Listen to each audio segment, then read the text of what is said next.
before I sit up here and not speak on something when I know it's like, bro, I with everybody. I'm a one-man army, you feel me? And before I sit up here and condone messiness, I would try to unify the situation. I mean, it ain't really, to be honest with you, bro, I ain't took no position. I you know, bruh, one thing, I'm gonna say it again, I'm not gonna play into the hands of the enemy. I understand what's being done. I don't know if everybody involved understand what's being done, right, but I understand what's being done. I can see it. Right.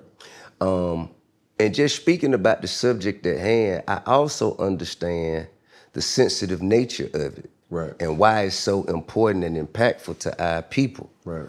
For one, trauma, as I've learned, is passed down through DNA. You feel me? Yes, sir. And law enforcement, as I've learned, of its origin, its purpose was to kill, capture, and collect slaves. So in the days of slavery, the first snitch was the person who would point out Harriet Tubman and the people who were getting ready to run. So if you was a person who was getting ready to run, had already ran and almost got away, and you find out that somebody told on you and then somebody looked just like you. Right. You was inside the arm. You was with that. That's traumatic. That's lifelong trauma. That lifelong trauma will be passed down through your DNA of your sperm, generationally. And the same goes for the brothers and sisters and aunts and mothers and children who saw that. Right? And who were affected by that. So I understand that. But I also understand how it's being played against us. Yes, sir. It's being used, it's being weaponized against us. If you notice, there's always something about our leaders, black people. Yes, sir. Whenever black people have leaders, it's always always an excuse. It's always one reason or something why, I guess, people are saying that you shouldn't follow them or they shouldn't be.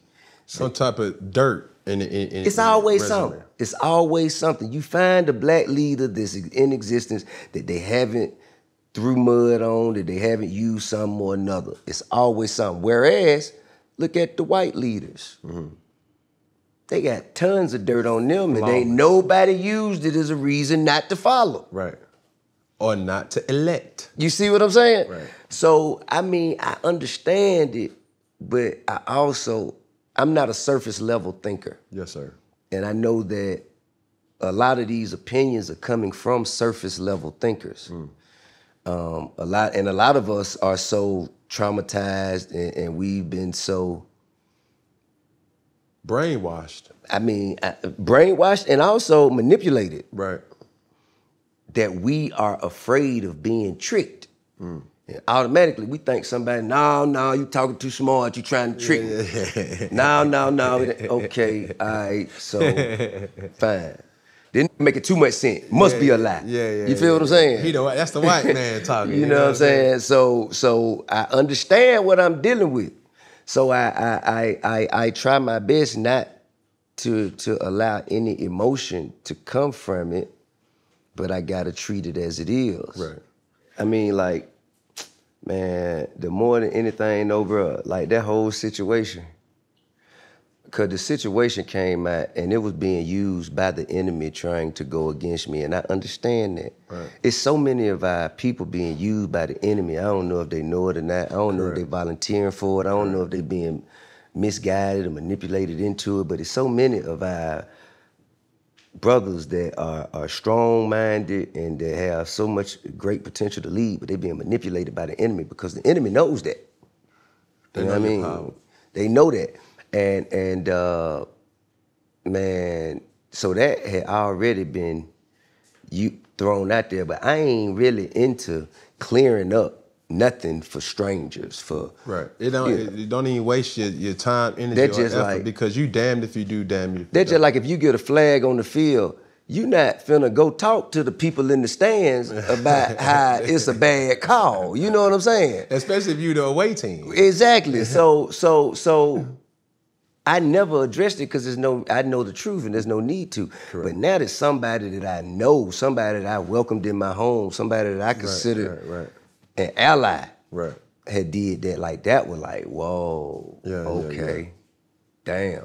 Right. I guess they did what they wanted to do. Mm-hmm. You know what I mean? And I was disappointed more than anything. Right. I could do it. I'm sure similar things must happen in football, in the locker room. You have no idea. It's starting to play out a little bit. You know what I'm saying? We saw the Tom Brady and AB. Yeah. You know what I'm saying? Foolery. You know, I mean, I'm an outsider. I don't know. I don't know either. But you know, bruh, OG told me, bruh, you can't expect your morals and principles to be on somebody else's. That's true. You see what I'm saying? Like, I know what type of person I am, bro. I love hard. And that's what my partner, that's what my woman, that's what my homeboys, that's what my family. That's real. You see what I'm saying? So before I sit up here and thrust myself and say, nah, bro, I got you. The biggest fear for me is rendering my time and effort to a person and then you find out like, bro, you a wolf in sheep clothing, dude. Like, yeah, it just made me wonder, like, you know, and then when I'm going through things like this, even though it's trapped on my phone, so if I don't pick up my phone, I don't see it, right? But it make me paranoid. Yeah. Like being around people, you know, I'm like, man, which one of you in here? It's somebody in here. Somebody in there has some bad to say about me. Yeah. And I'll never know, you know what I mean? Yeah. And it makes me a recluse. It makes me want to go to a space where only the who I know love and can I guess anticipate their actions somewhat. Right. Or anticipate their principles somewhat. Boom, dig. Thank you so much, Toyana. Oh, okay. Toyana, you're a doll. Thank you so much. You might want to nuke that. That heat coming from that. Yeah, I'm gonna give it a second.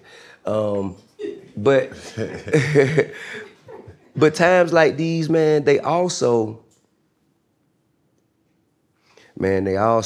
challenge me to be the ultimate thinker. You know what I'm saying? They challenge me to manage my emotions.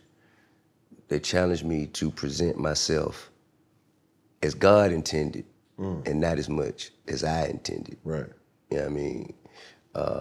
So, you know what I'm saying? It's our ego and bravado, like what we want. You know what I'm saying? Every man is starring in his own action movie. Correct. You know what I'm saying? We are Bruce Willis and Die Hard in our head. All of us, you know? And, you know, for us to have to take that vulnerable moment, you know, even in Die Hard, when he answered the phone and the hijackers got his daughter, and it's like, oh. You don't want to admit that they got you. You know what I'm saying? You got, Yeah. You dig? So it kind of, it brings a certain calm and a resolve and a humbling sensibility that allows me to see things much differently. Man, listen, before anything, bro, I want to give you your flowers to just, wait a minute, I'm sorry. I also want to read to you a text that I received. And I hope you don't mind. I ain't gonna, let me see, he probably ain't gonna mind. So, it's one of my good partners who I went to elementary school with. No way. Yeah. He just happened to be a legendary Grammy Award winning songwriter, composer, producer, singer, whatever. And he sent me this, I suppose in light of all going on. He said, remember and never forget, the space isn't the space where we come from. You are so blessed that when people around you stop long enough to see what you have and notice they don't have it, they become jealous. Rarely, but sometimes the world does us a favor. Maybe you bigger than you are trying to be, in my eyes at least. And this is the part that got me. Trees don't hang around with the grass, even though they all started from the same place.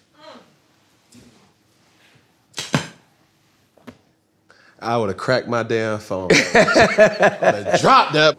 That bit was hot. Hey, man, that was prolific. Yes, sir.